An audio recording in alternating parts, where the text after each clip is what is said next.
कि बरसों से यहाँ पर विकास का काम नहीं होने दिया गया। मेरे अजीज़ दोस्तों और बुजुर्गों, मेरे गयूर नौजवान साथियों, आप इस बात को जहन नशीन कर लीजिए।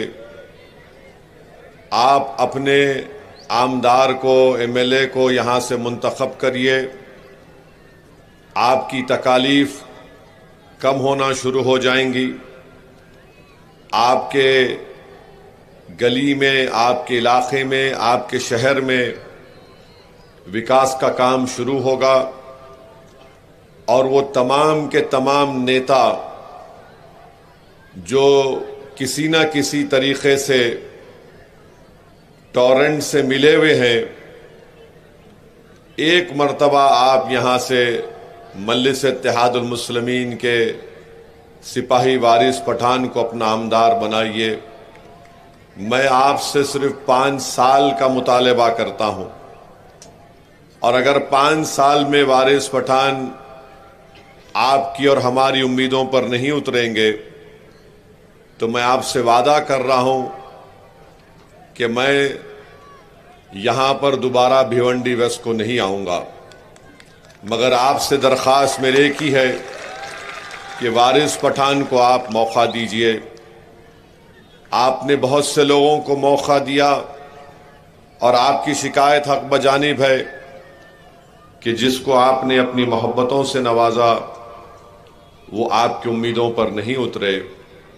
मगर मैं इस बात की गारंटी लेता हूं कि अगर वारिस पठान को अल्लाह सुब्हानहू तआला अपने करम और फजल से और नबी करीम सल्लल्लाहु अलैहि वसल्लम के सदक़े और तुफ़ैल से आपकी दुआओं से अल्लाह कामयाब करेगा तो वारिस पठान से मेहनत करवाना, वारिस पठान को यहाँ पर आपकी खिदमत करते करते उनको दुबला करना, ये मेरी और हम मजलिस की जिम्मेदारी होगी इंशाअल्लाह। मेरे अजीज दोस्तों और बुजुर्गों, एक और बात मैं आपके सामने अर्ज करना चाह रहा हूं। आपने देखा कि महाराष्ट्र में एक शख्स ने नबी करीम सल्लल्लाहु अलैहि वसल्लम के शान में गुस्ताखी करने की कोशिश की। मैं ये बात इसलिए कह रहा हूं क्योंकि कोई शख्स, कोई इंसान अल्लाह के रसूल सल्लल्लाहु अलैहि वसल्लम की शान में गुस्ताखी नहीं कर सकता। जिसको अल्लाह ने रहमतुल आलमीन बनाकर भेजाया, ये इंसान की बस की बात नहीं है कि कोई आसमान की तरफ देखकर थूके तो थूक उसी के चेहरे पर गिरेगा, उस नापाक के। उसने ये अनाप शनाप बका। बहुत से नेता हैं यहाँ पर, कांग्रेस में भी नेता है, समाजवादी में भी है, मगर किसी ने सिवाय एक रस्मी अखबारी मीडिया को बयान देकर, किसी ने कानून के दायरे में रहकर उसका पुरजोर जवाब नहीं दिया। मजलिस इत्तेहादुल मुस्लिमीन की तरफ से इम्तियाज जलील साहब ने ये ऐलान किया कि अगर फुला तारीख तक इस नापाक शख्स को गिरफ्तार नहीं किया जाएगा तो मैं औरंगाबाद से एक गाड़ियों का काफिला लेकर निकलूंगा और थाना या मुंबई को मैं पहुंचूंगा। मजलिस के मुखालिफिन, कांग्रेस और बीजेपी और समाजवादी के कमजोर नाखिस लोग, जिनको हिंदी में क्या बोलते, नपुंसक क्या बोलते, हाँ,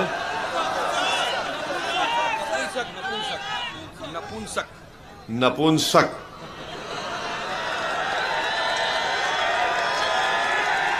इन लोगों में इतनी हिम्मत नहीं थी और जब इम्तियाज जलील ने ऐलान किया तो सब ये समझ रहे थे कि नहीं नहीं ये मीडिया पब्लिसिटी के लिए बोल रहे हैं।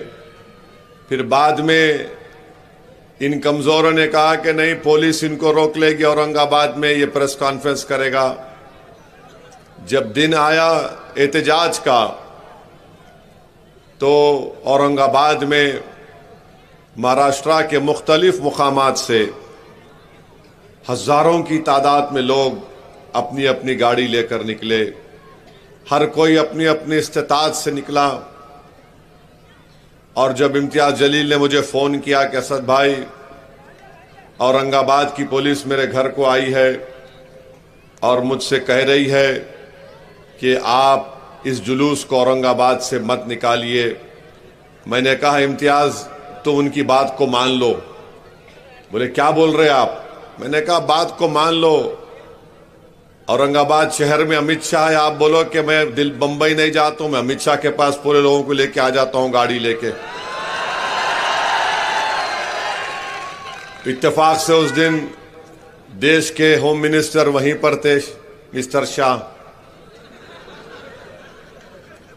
तो औरंगाबाद की पुलिस ने कहा कि ठीक है सर, आपको जो करना है आप कर लीजिए। इम्तियाज़ जलील ने जुलूस लेकर निकले और आपके इस मुकाम तक पहुंचे जो ये कमज़ोर लोग समझ रहे थे कि अगर एहतजाज होगा तो दंगा होगा, फलां होगा। मेरे भाई, महाराष्ट्र की तारीख़ में मजलिस इत्तेहादुल मुस्लिमीन ने एक तारीख़ी एहतजाज किया, पुरअमन रहा। आप तमाम की दुआएं और ताउन था। हमने दुनिया को बता दिया कि हम एहतजाज पुरअमन कर सकते हैं और हम एहतजाज अपनी ज़ात के लिए, अपनी नफ्स के लिए नहीं किए। हम एहतजाज इसलिए किए कि जिसके नाम का सदका हम खाते हैं, हम गुलाम हैं उस दर के, तो गुलामी का सबूत देने के लिए हमने एहतजाज किया था। और अगर दोबारा कोई महाराष्ट्र में इस तरह की हरकत करेगा तो आइंदा एहतजाज भिवंडी थाने में नहीं रुकेगा, आज़ाद मैदान पे जाके रुकेगा, मुंबई के इंशाअल्लाह ताला। अब आपको बताने का मकसद ये है कि एक इम्तियाज़ जलील, मजलिस का सदर महाराष्ट्र का, एक मुसलमान एमपी 20 साल के बाद महाराष्ट्र से मुंतखब हुआ 2019 में। तमाम पार्टी ने मिलकर, चाहे वो सेकुलर हो, कम्युनल हो, या जो अपने आप को बोलते हैं, वो दो शिवसेना, दो राष्ट्रवादी, एक पुरानी कांग्रेस, ये सब मिलकर तय करे कि लोकसभा की 48 सीटें हैं महाराष्ट्र में, चाहे कोई जीते ना जीते मगर इम्तियाज ना जीते औरंगाबाद से।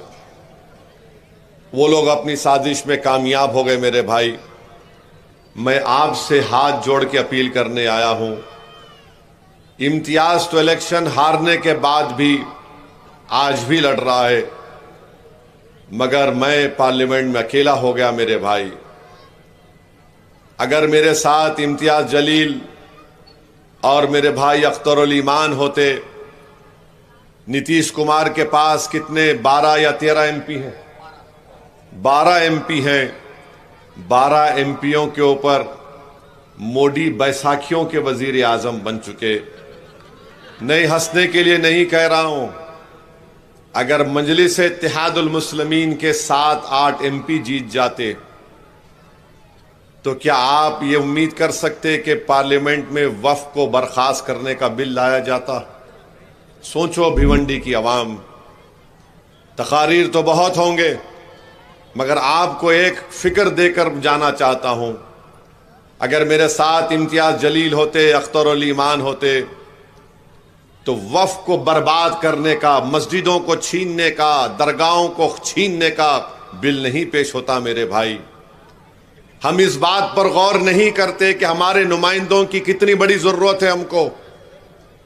हम सिर्फ यही समझते कि नहीं, मेरा फायदा नहीं, मेरा नुकसान है, ये मेरा नुकसान है, मेरा फायदा। मैं देखता हूं पार्लियामेंट में अकेला हूं, अल्हम्दुलिल्लाह अपनी जिम्मेदारियों को अल्लाह के फजल करम से मैं निभाता रहूंगा।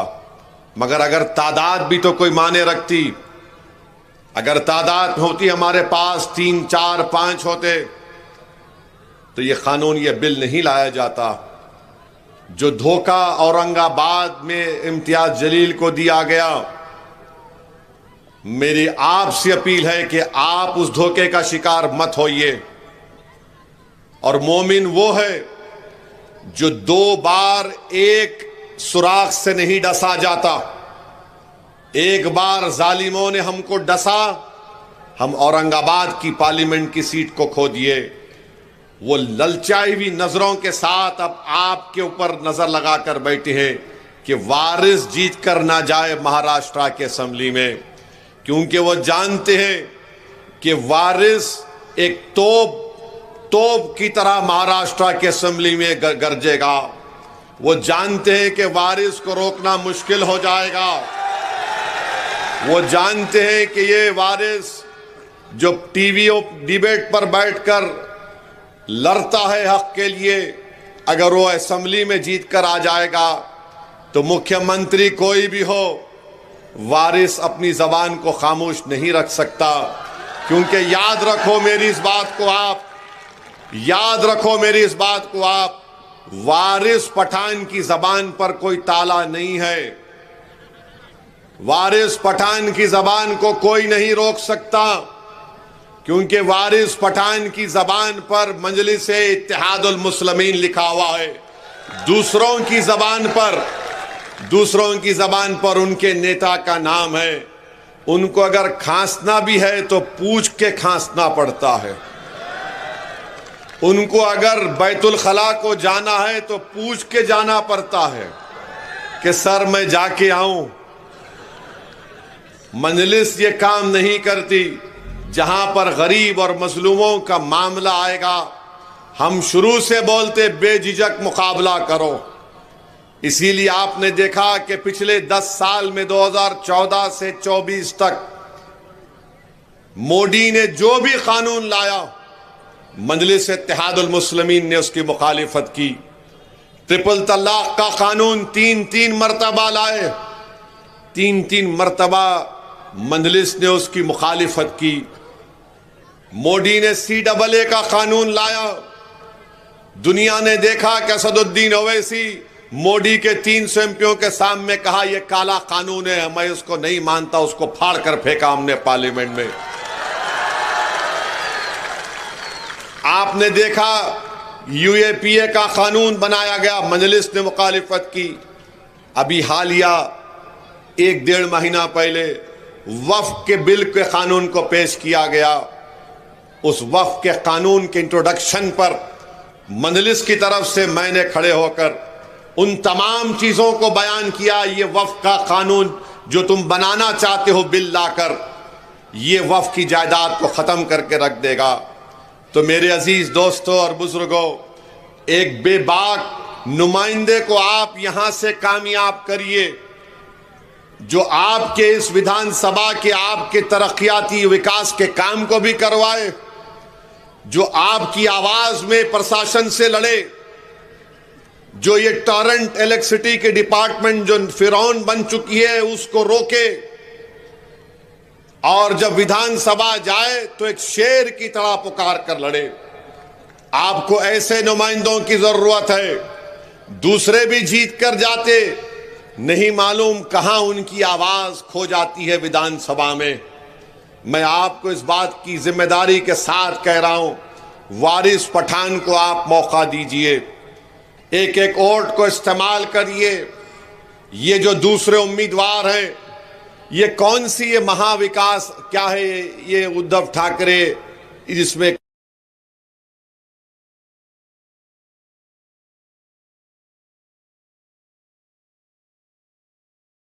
समाजवादी का कैंडिडेट यहां पे भी खड़ा हुआ है, औरंगाबाद में भी खड़ा हुआ है, मुफ्ती इस्माइल के खिलाफ भी खड़ा हुआ है, धूलिया में फारूक शाह के खिलाफ भी खड़ा हुआ है। तुम्हारी डीलिंग किससे हुई? तुम क्या करना चाहते हो बताओ हमको। और जो लोग समाजवादी पार्टी के बारे में नहीं जानते, सुनो नौजवानों, 2013 में अखिलेश यादव मुख्यमंत्री थे, चीफ मिनिस्टर थे, वजीर आला थे। मुजफ्फरनगर का फसाद हुआ, 50,000 अल्पसंख्यक समाज के मुसलमान बेघर हुए थे। 50,000, 100 के करीब मुस्लिम महिलाओं का रेप हुआ था। यह समाजवादी पार्टी है। आज आकर बड़ा अपने आप को दूध का धुलावा कहती है। अरे बेशर्मो, तुम्हारी तारीख को मैं जानता हूं। मैं जानता हूं, कैसे जानता हूं बताता हूं मैं आपको। जब मुजफ्फरनगर का फसाद हुआ, वहां पर एक शाहनवाज नामी लड़का आज भी है, जिसको मरहूम ज़फ़रयाब जिलानी साहब ने कहा कि इनके साथ जाइए। मैं उन कैंपों में जो लोग रह रहे थे, 6 महीने लोग, 50,000 लोग 6 महीने तक थे। मैं उन कैंपों में जाकर उनकी इमदाद किया। 2, 3, 4 दिन था मैं वहां पर। मैंने अपने कानों से उन मुस्लिम खवातीन की दास्तान को सुना जिनको रेप किया गया था। आज आकर आप सेकुलरिज्म की बात करते हैं, उसमें से आज भी 8-10 खवातीन जिन्होंने उनकी अस्मत रेजी की, उनके खिलाफ मुकदमा लड़ रहे हैं। तो आज आप ये क्यों लड़ रहे हैं? क्योंकि यहां से आपकी आवाज कामयाब ना हो जाए। याद रखो मेरे अजीज दोस्तों और बुजुर्गों, नारों से, जज्बाती तकारीर से हम अपने नुमाइंदों को कामयाब नहीं कर सकते। यकीनन ये बहुत बड़ी चीज है कि जज्बा रहे, मगर जज्बा इतना रहे कि जब 20 नवंबर आ जाए, हम अपना एक एक वोट पतंग के निशान पर बटन दबाकर वारिस पठान को जब कामयाब करेंगे। ये कामयाबी है। ये तमाम दूसरे समाजवादी हो, कांग्रेस हो, उद्धव ठाकरे हो, मोदी हो, फडणवीस हो, शिंदे हो, ये क्या चाहते हैं कि हम इनके सामने झुक कर रहें, हम इनके सामने अपने सर को झुका लें, इनको अपना सियासी आका मान लें। मैं आपसे कह रहा हूं, भारत की जमहूरियत में वही लोग झुक जाते हैं, वही लोग कमजोर पड़ जाते हैं जिनके पास अपने वोटों से अपने नुमाइंदों को कामयाब करने की ताकत खो देते हैं। और ताकतवर कौन है? ताकतवर वो है जो वारिस कह रहा है कि मैं जीत कर जाऊंगा और तुम्हारे लिए लड़ूंगा। कमजोर वो है जो हराने के लिए लड़ता है। ये फर्क है कमजोर और ताकतवर में। और आप यकीन कर लीजिए कि मेरे आज के इस भाषण के बाद ये इबलीस के एजेंट आ जाएंगे यहां पर। अबू जहल के चाहने वाले आ जाएंगे, यजीद के चेले आ जाएंगे, मगर मुझे पूरा यकीन है ये गुलामाने मुस्तफा की सरजमीन है। यहां पर यजीद का परचम नहीं, हुसैन का परचम लहराएगा इंशाअल्लाह ताला। मुझे पूरा यकीन है कि यहां पर इबलीस कामयाब नहीं होगा, क्योंकि यहां पर सहाबा से मोहब्बत करने वालों की सरजमीन है। और हम आपको वादा कर रहे हैं। अच्छा, फिर मेरे भाषण के बाद आप देखना, जैसा 16 तारीख आएगी, वो बोलेंगे वारिस जीत गया तो क्या उसकी सरकार बनती? अगर वारिस जीत गया तो क्या मंत्री बनता? अगर वारिस जीत गया तो क्या करेगा? ये कोविड की बीमारी 17 तारीख से शुरू करेंगे, कोशिश करेंगे, फैलाएंगे नहीं। तो इसका इंजेक्शन मैं अभी दे के जा रहा हूं इन लोगों को।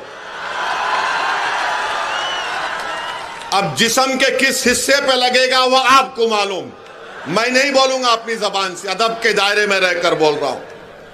अगर आप अब इत्तेहाद को मजबूत करेंगे, अगर आप इत्तेहाद को मजबूत करेंगे, अगर आप वारिस पठान की उम्मीदवारी पर अटूट मुत्तफिक हो जाएंगे, यही सबसे बड़ा इंजेक्शन इन लोगों के लिए होगा। ये बोलेंगे ओवैसी जहां इलेक्शन लड़ता वहां पे उम्मीदवार बीजेपी का जीत जाता, अख्तरुल ईमान लड़े किशनगंज की पार्लियामेंट की सीट से, बीजेपी नहीं जीती वहां पे, मगर ये बोलते हैं। तो मेरे को आज 2 दिन पहले औरंगाबाद में हमारे टीवी के एक मशहूर चैनल की मोहतरम एंकर साहब आई थी। उन्होंने कहा कि आप जहां लड़ते वोट काटते हैं। मिला बिल्कुल सही बोले आप। बोले वो क्या मतलब? मैंने कहा बिल्कुल सही है। मैं अमेरिका में इलेक्शन लड़ा, कमला हैरिस हार गई, ट्रंप जीत गया।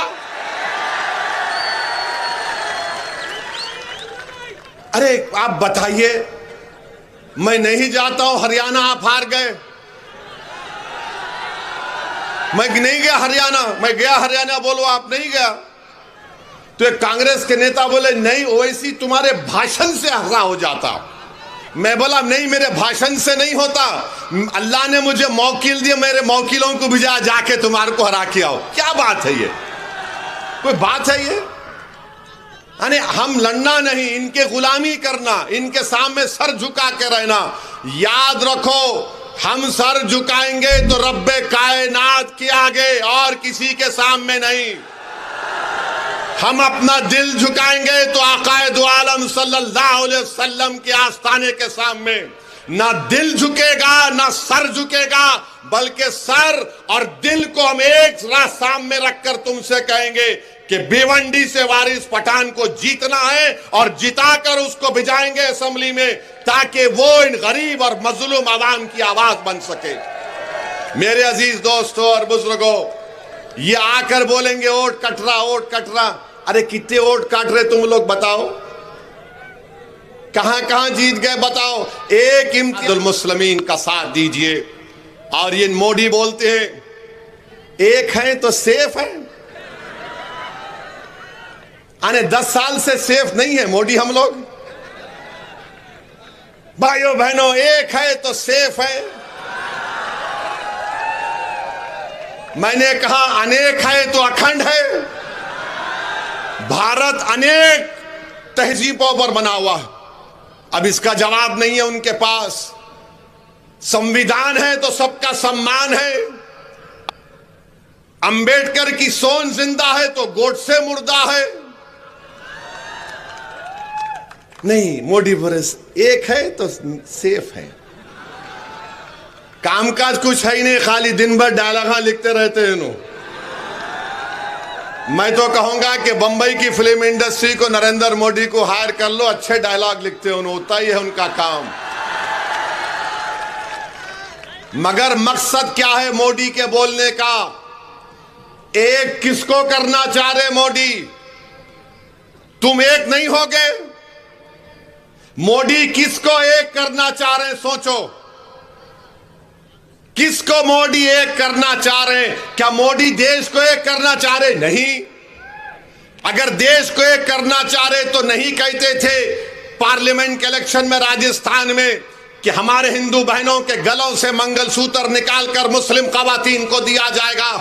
अगर देश को एक करना चाहते थे मोदी तो ये नहीं बोलते थे कि सिर्फ मुस्लिम खवातीन बच्चे पैदा कर रही हैं। अब जब बच्चे पैदा करने की बात आ गई तो बताओ मोदी जी, आपकी अब्बा ने कितने बच्चों को पैदा किया था? अमित शाह की अब्बा ने कितनी औलाद को पैदा किया बताओ? अब कोई संगी उठ के बोलेगा ओवैसी तुम्हारे कितने बच्चे? मेरे 6। तू नहीं किया तो मैं क्या करूं? मेरी क्या गलती उसमें? बोल। अब तो आप सुनो, ये बोलते ना हमारे मोदी बोले हमारी औरतें बच्चे पैदा कर रही ज्यादा, ये झूठ है। टोटल फर्टिलिटी रेट मुस्लिम खवातीन का बहुत गिरा है, सबसे ज्यादा गिरा है। ये बोलते नहीं है संगी लोग।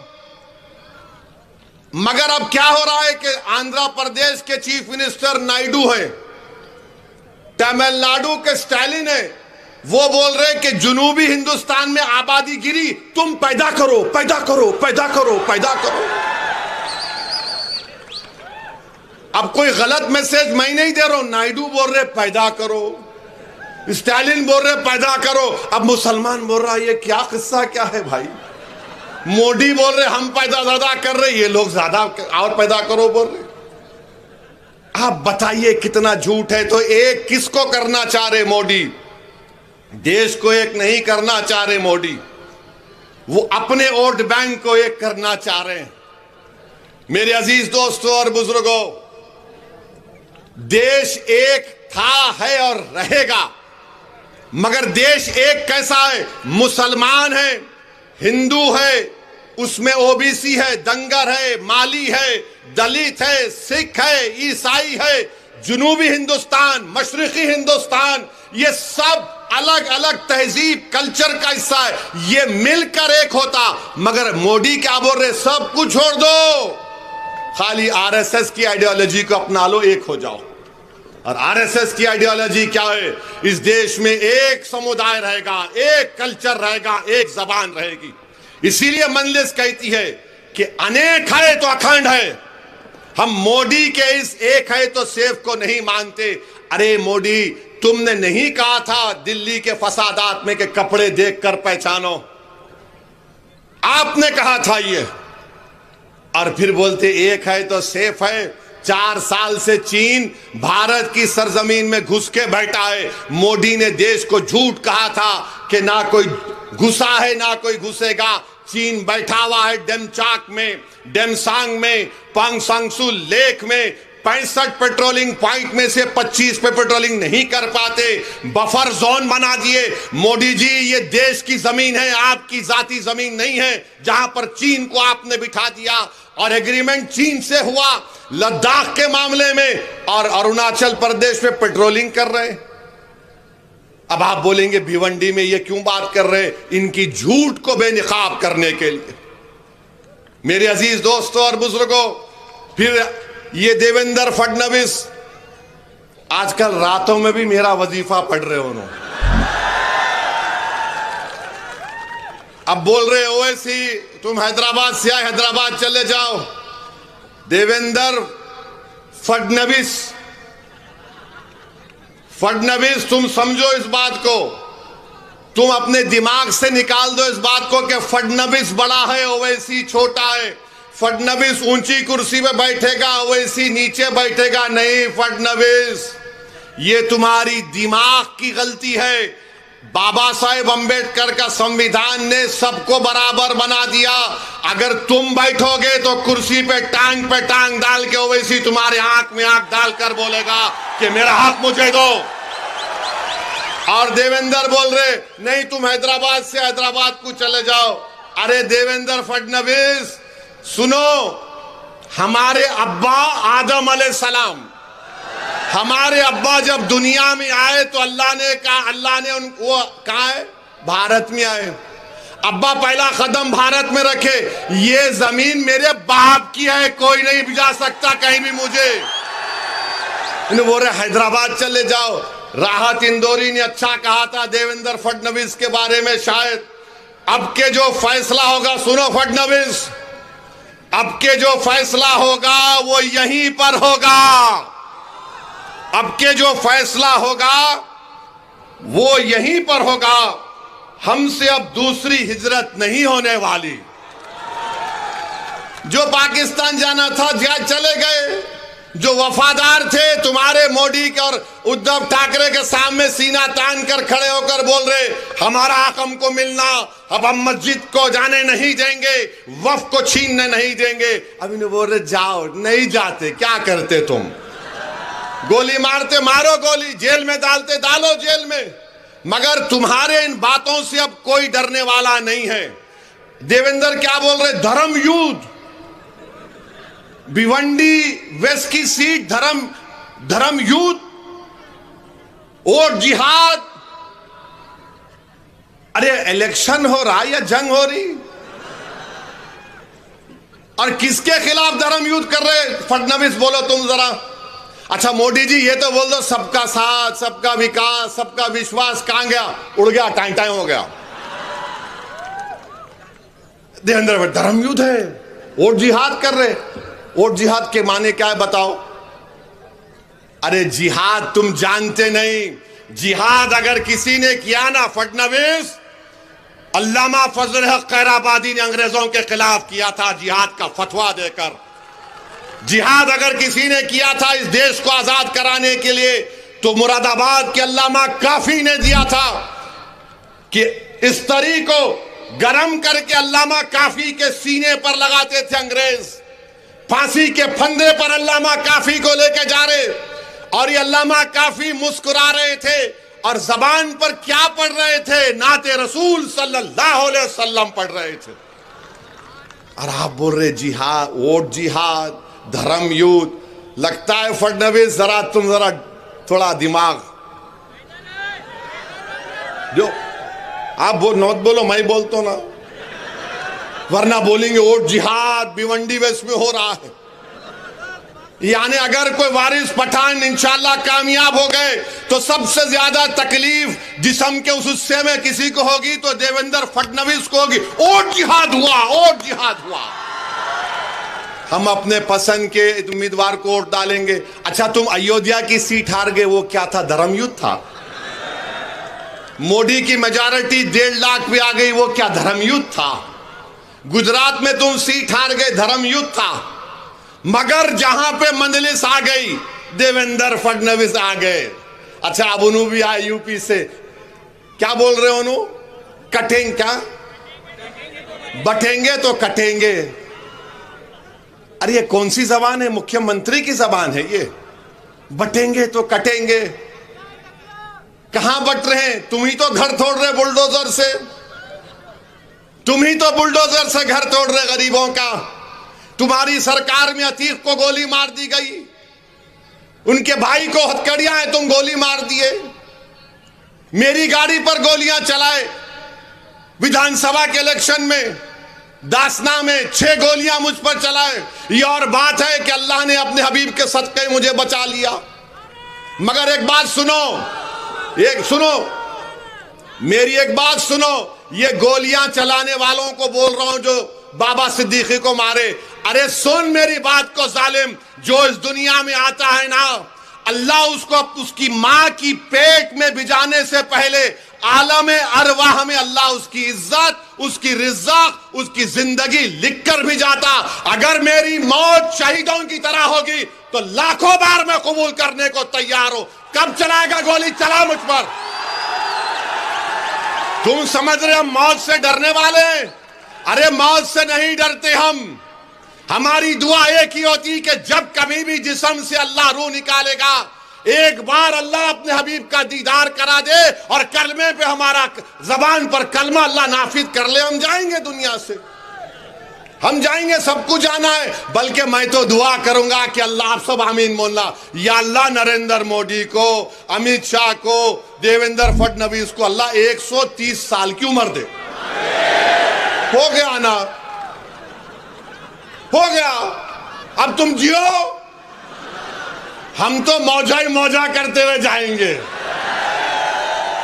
और जब खबर में जाएंगे तो अल्हम्दुलिल्लाह वो चेहरा मुबारक दिखा जाएगा।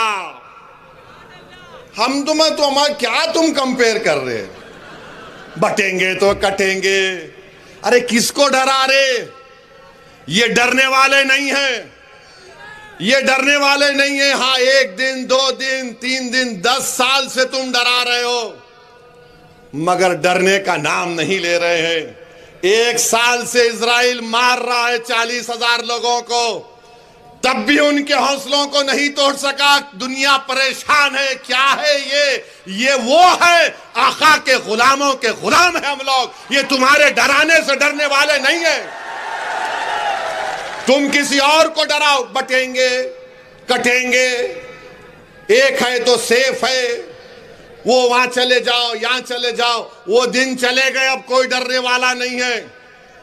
अब ये मुल्क हमारा था, है और रहेगा इंशाअल्लाह ताला। मेरे अजीज दोस्तों और बुजुर्गों, नारा लगाएंगे आखिरी में, ठहरो जरा तुम। 20 तारीख को भी वोट लगा के, बटन दबा के वारिस पठान को बोलना नारे तकबीर, ये काम करना प्यारे। मगर 20 तारीख तक एहतियात करो। अगर कोई दिखा इबलीस का एजेंट, आयतल कुर्सी पढ़ के भाग। उसके बाद भी नहीं सुना तो अज़ान देना शुरू कर दो, अल्लाहु अकबर अल्लाहु अकबर। अज़ान की आवाज सुन के भागता हूं ने। हाँ ने वो अब ज्यादा चीज़ें नहीं बोलना चाह रहा हूं, इलेक्शन का कानून है। मगर आपसे दरमंदाना अपील है मेरे भाई, ये वक्फ का कानून अगर बिल कानून बन गया, मेरी बात ज़हन नशीन कर लो, भिवंडी की मस्जिदें छीन ली जाएंगी, भिवंडी के मदरसे बंद कर दिए जाएंगे। मोदी ऐसा कानून बनाना चाहते हैं कि भारत के पूरे मस्जिदों को बर्बाद करना चाहते हैं, कलेक्टर को पावर देकर। मैं तुमको कह रहा हूं, हम एक मस्जिद खो चुके हैं। उठो अवाम, उठो मेरे भाई बहनों, तुम अगर उस वक्त नहीं अपने उठोगे तो कब उठोगे? क्या तुम उस वक्त उठोगे जब तुम्हारी मस्जिद के सामने लाकर पोस्टर लगा दिया जाएगा ये वक्फ की जायदाद नहीं है? क्या तुम उस वक्त उठोगे जब कब्रिस्तान पे नोटिस लगाई जाएगी कि ये वक्फ नहीं है? क्या तुम उस वक्त उठोगे जब तुम्हारी खानखाहों को बंद कर दिया जाएगा?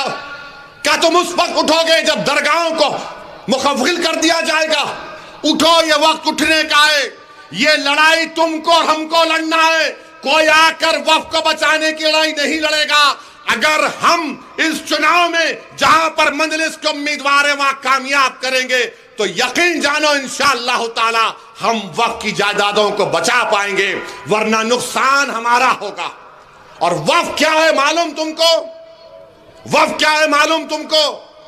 वक्फ की जायदाद का मालिक ओवैसी नहीं, उसका मालिक अल्लाह है। अल्लाह है। तो मोदी बोल रहे अल्लाह मालिक नहीं, मैं मालिक बन जाऊंगा, कलेक्टर मेरा नायब रहेगा। तो 20 तारीख के दिन मेरी आपसे गुजारिश है, अपना एक एक वोट, अपनी आवाज अपने नुमाइंदे को दीजिए। देंगे ना मेरे भाई? जरा सेलफोन की लाइट ऑन करके बोलो, पूरे लाइट ऑन करो सेलफोन के, ताकि इब्लीस को मालूम हो जाए, फडनवीस को मालूम हो जाए कि भिवंडी वेस्ट में क्या चलेगा। पतंग चलेगी, पतंग चलेगी। मजलिस को वोट देंगे ना मेरे भाई?